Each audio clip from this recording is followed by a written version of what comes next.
menggunakan rantai yang sama, pisau yang sama, tong yang sama, dan lagi di depan 100 keluarga korban. Menggigil si Iqbal dengar itu. Hai, wassalamualaikum warahmatullahi wabarakatuh. Terima kasih sudah klik video ini. Oke, di video kali ini aku akan kembali menceritakan sebuah cerita kriminal, request yang memang paling banyak dari Wawa semua, soal serial killer. Tapi untuk kasus ini spesial, Wak. Ya bukan spesial membanggakan sih, cuman ya agak beda lah dikit nih, ha. Karena, Wak, seperti kalian tahu, serial killer yang aku ceritakan itu kan biasanya berasal dari Amerika, Inggris, Indonesia. Untuk kisah yang satu ini, pelakunya ini berasal dari sebuah negara yang dimana kasus pembunuhan berantai di sini tuh dikit, Wak, yaitu di negara Pakistan. Nah inilah, Wak, nih si Jafet Iqbal ini. Jadi, Wak, di video kali ini aku akan menceritakan cerita dari seorang serial killer bernama Jafet Iqbal yang berasal dari Pakistan, yang dikenal sangat keji dan brutal, di mana dia ini sudah melakukan pembunuhan kepada 100 orang anak laki-laki dengan cara yang sangat mengenaskan. Selain itu juga kenapa aku bilang ini kisah spesial, Wak. Kalau di video-video aku sebelumnya, pelaku dari pembunuhan berantai ini ya biasanya apa sih? Hilang, melarikan diri, dan terakhir apa ya? Udah dihukum mati. Jafet Iqbal ini juga dihukum mati, Wak. Tapi menurut aku inilah hukuman yang setimpal yang diberikan oleh hakim kepada pelakunya ini loh. Karena Jafet Iqbal mendapatkan hukuman mati dengan cara sama persis seperti dia menghabisi korban-korbannya. Sama persis. Apa hukumannya? Kita langsung masuk aja ke ceritanya, Wak, ya. Check it out.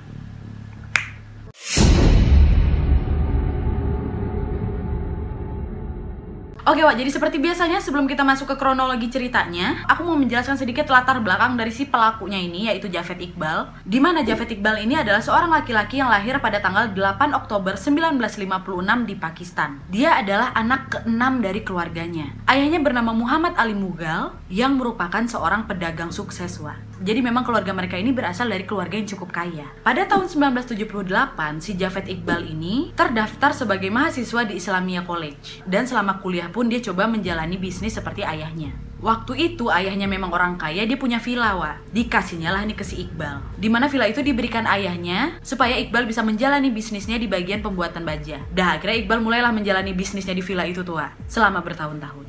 Udahnya selama menjalani bisnisnya itu, dia ini memang pernah mengalami tuduhan pemerkosaan, pelecehan, dan kejahatan seksual lainnya kepada anak-anak di daerah tempat tinggalnya. Tapi pada saat itu dia berhasil menghindari penangkapan dan terhindar dari hukuman penjara. Tapi walaupun demikian, Iqbal ini memang sering melakukan serangan seksual tersembunyi setiap malam di Pakistan itu, Wak. Sampai akhirnya adalah ini satu tuduhan yang terbukti di mana Iqbal ini melakukan pelecehan seksual kepada seorang anak berusia 15 tahun. Dah ditangkap dia, Wak, dimasukkan dia nih ke penjara. Pada saat itu dia dihukum penjara untuk waktu yang tidak diketahui, dan di persidangan pun dia mengaku dia tidak bersalah atau ini hanya fitnah gitu. Nah, selama menjalani hukuman di penjara nih, Wak, dia nggak bisa lah berkomunikasi dengan keluarga di rumah kan. Kebetulan pula si Iqbal ini anak kesayangan mamanya, Wak. Setiap kali mamanya jengukin dia, mamanya nangis, sakit-sakitan udahnya. Dia ini kepikiran gitu loh sama mamanya. Ditambah lagi ya namanya juga dalam penjara, Wak, gak bebas. Dia juga dapat penyiksaan dari penjaga penjara di situ. Mulai depresi lah dia di situ, Wak. Sampai akhirnya waktu dia masih dalam penjara, ibu yang dia sayang ini meninggal, Wak. Gara-gara frustasi anaknya ini masuk penjara. Meninggalnya ibunya ini merupakan badai kemarahan nih dari si Iqbal. Dan sejak saat itulah, Wak, Iqbal sudah berencana mau membunuh 100 anak yang menjadikan ini sebagai titik fokus hidupnya nih. Supaya apa? Supaya dia ingin melihat 100 ibu juga turut menangis dan frustasi sama seperti ibunya.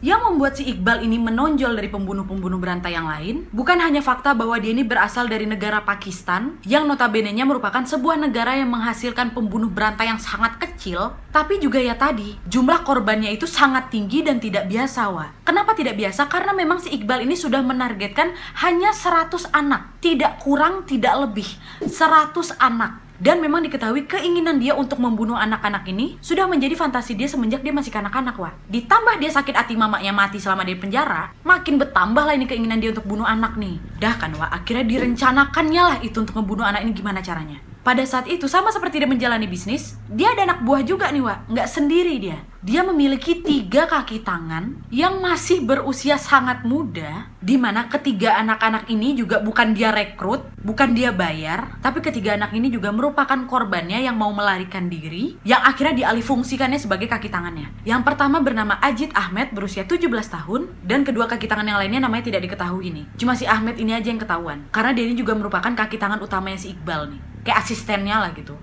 Nah, untuk menjalani aksinya ini, karena memang sasarannya ini anak-anak laki-laki, dia bangunlah bisnis baru, bisnis video game. Dimana di rental video gamenya itu dia selalu memberikan diskon untuk anak-anak yang bermain di sana. Kadang malah gratis, Dia pancing lah dari situ, rame lah ini anak-anak datang kan. Nanti dari situ tuh, diambilnya lah ini 1 orang, dibawanya lah ini ke kamar eksekusi nih. Kamar ini berada di belakang bangunan rentalnya itu.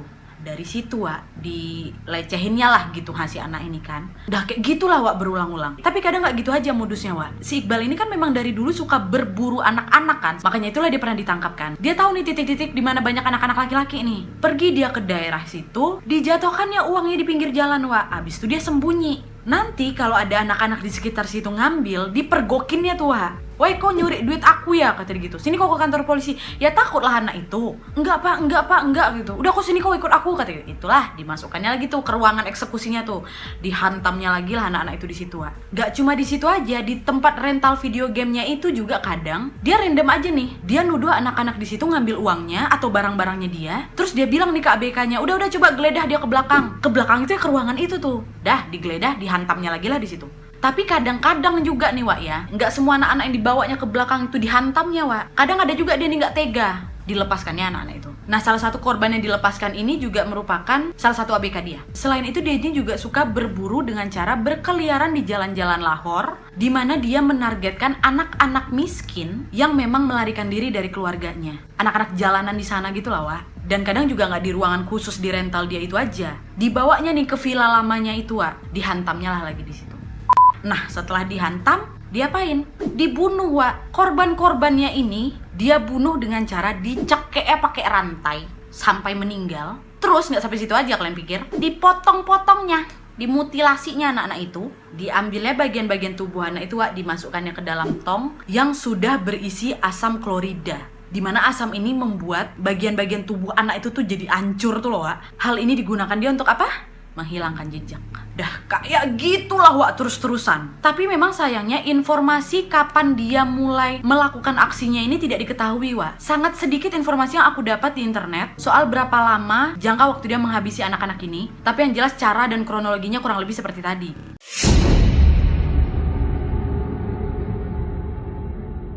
Sampai akhirnya di bulan Desember tahun 1999, seperti yang kalian tahu, dia ini kan memang sudah menargetkan membunuh 100 anak ya kan. Di bulan itu, Iqbal memutuskan untuk membuat surat, di mana di surat itu dia menceritakan sedetail mungkin tentang semua yang sudah dia lakukan kepada 100 anak ini, seperti yang dilakukan banyak pembunuh berantai nih, yang secara obsesif untuk mengenang kembali pengalaman-pengalaman mengerikan itu. Di surat itu juga dia sebutkan kalau memang dia akan mengakui segala tindakannya setelah dia membunuh 100 anak laki-laki ini. Dan yang jelas di surat itu juga dia menyertakan identitas dia selengkap-lengkapnya. Udahnya surat itu dia kirimkan nih ke kantor polisi sama koran-koran setempat. Ya udah dari situ polisi langsung nangkap dia, bawalah nih ke kantor polisi. Dan digambarkan pada saat penangkapan juga dia sudah memakai baju yang rapi, kayak udah siap mau ditangkap gitu Sampainya dia di kantor polisi ditanya, "Ini surat kau yang bikin?" "Iya pak." "Apa isi surat ini?" "Gini. Sesuai. Akhirnya setelah mendapatkan pengakuan, ditentukanlah itu hari persidangan Tapi di saat menunggu hari persidangan itu, dia narik pengakuannya dia nih dan menyatakan kalau dia ini tidak bersalah. Surat yang dia berikan itu adalah surat palsu. Dia bilang itu adalah sindiran untuk politik. Dia hanya sekedar berfantasi untuk mengarang cerita soal anak-anak yang banyak hilang di kotanya itu. Dan dia juga pernah mengatakan bahwa dia ini adalah bagian dari kelompok anak-anak yang juga memang menjadi korbannya nih sebagai rasa ketakutan dia dengan apa yang terjadi di anak-anak ini. Jadi pura-puranya, "Aduh anak-anak asuh aku ini jangan-jangan digini-giniin ya," sama seperti surat ini ditulis. Itulah cara dia ngelak-ngelak Tapi untungnya, karena polisi ini juga sempat memeriksa tempat kejadian perkara, ditambah lagi pernyataan tertulis dia, tulisan yang juga memang udah sama tulisan dia, yang nggak bisa ngelak lah kan. Dimana itu sudah sangat cukup untuk mengunci si Iqbal ini. Udah nggak bisa ngelak kemana-mana lagi, akhirnya nyerahlah Iqbal ini. Dia ngaku lah di situ Jahatnya dia di dalam persidangan, dia mengatakan alasan yang tadi aku sebutkan, kalau memang dia melakukan itu karena balas dendam kepada kepolisian yang sudah membuat ibunya ini meninggal karena mengurung dia dalam penjara. Dia mau 100 orang ibu juga ikut menangis. Dan di dalam sesi wawancara, si Iqbalnya juga pernah ngomong, aku sebenarnya bisa bunuh 500 atau lebih anak-anak di sini. Tapi aku adalah lelaki yang menepati janji, di mana aku memutuskan hanya akan membunuh 100 anak. Ya udah 100 anak aja yang kubunuh. Karena aku mau menepati janjiku untuk diriku sendiri. Dan pada saat wawancara ini juga dia seperti digambarkan orang yang sangat dingin, tidak menyesal, bahkan tidak peduli dengan keluarga-keluarga korban.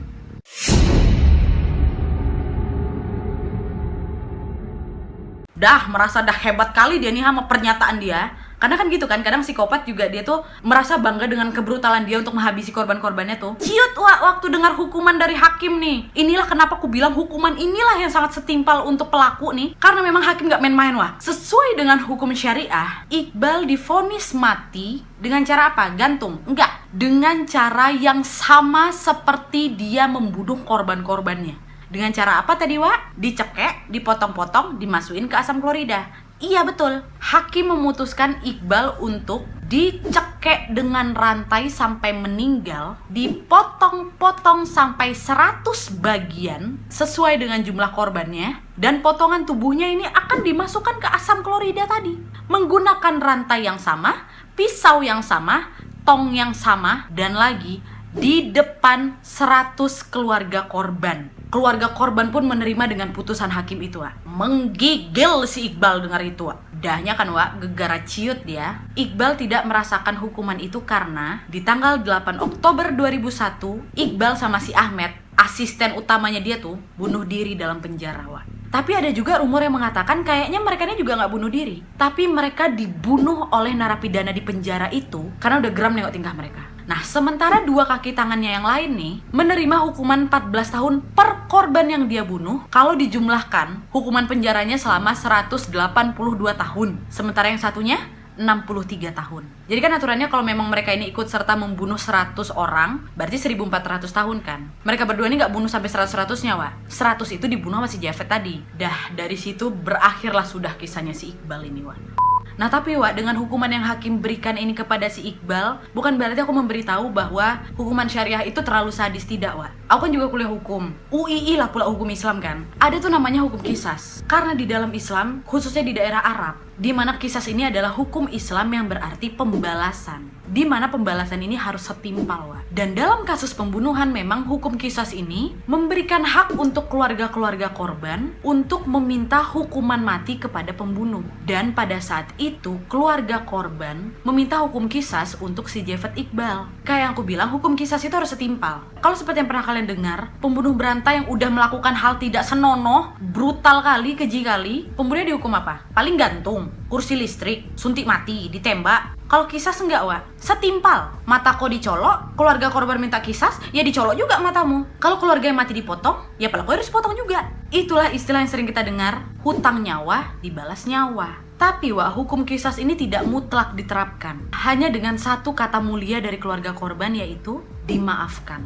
Kalau keluarga korban sudah memaafkan, hak kisas ini bisa dilepaskan sebagai penebus dosa keluarga itu.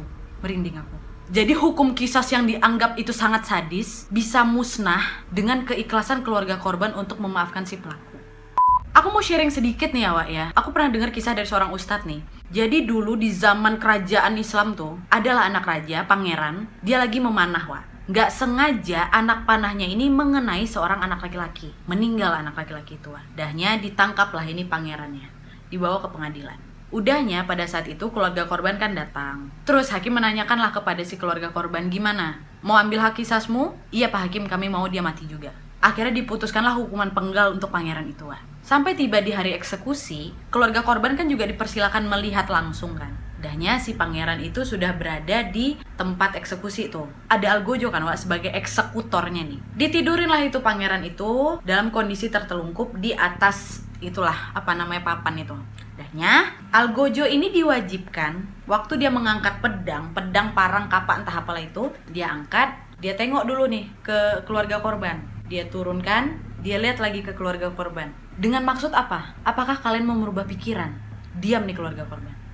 Diturunkannya lagi dikit Dilihatnya lagi keluarga korban, masih diam mereka. Pada saat anjungan terakhir, masih dilihat sama Algojo itu, Wak. Dilihatnya, apa kata keluarganya? Kami maafkan.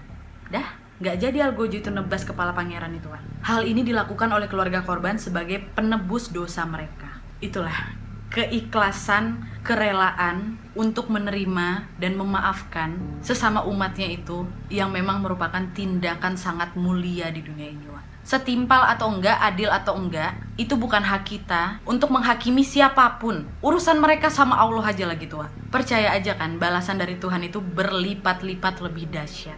Gimana menurut kalian? Komen di bawah. Oke, Wak, jadi sekian dulu videonya. Terima kasih yang sudah menonton. Kalau kalian suka video ini, klik like-nya. Jangan lupa komen di bawah untuk ide-ide dan saran-saran untuk video selanjutnya. Jangan lupa nyalain notifikasinya supaya kalian tahu kalau aku upload video baru. And as always, jangan lupa untuk klik tombol subscribe supaya kalian sama-sama tahu informasi menarik dan menegangkan dari channel aku. See you next video, Wak. Bye!